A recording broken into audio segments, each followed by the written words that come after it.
Så er startsignalet givet til start nummer 17, Pernille Møller på Indgårdens Interpush, og vi skal bede start nummer 18, Iben Vej Madsen, om at følge med ind på banen, og start nummer 19, Camilla Larsen, skal holde sig klar. Forrige rytter Pernille Wernberg Jensen sluttede med 0 fejl i tiden 54,66.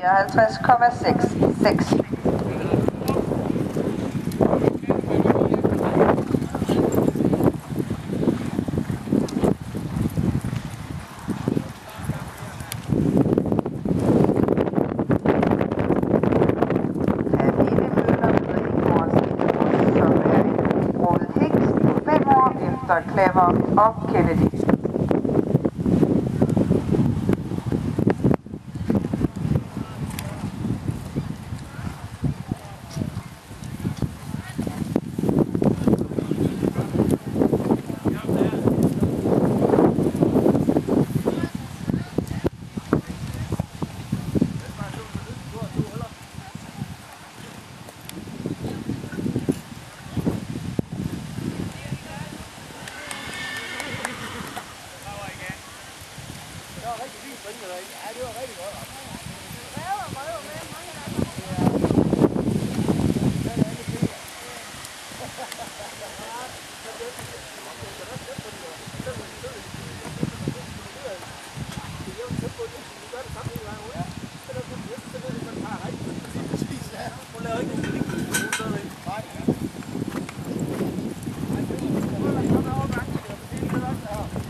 Så er startsignalet givet til Iben Vej Madsen på 007, og vi skal bede start nummer 19, Camilla Larsen, om at følge med ind på banen, og start nummer 20, Sisse Elvo Jensen, skal gerne holde sig klar.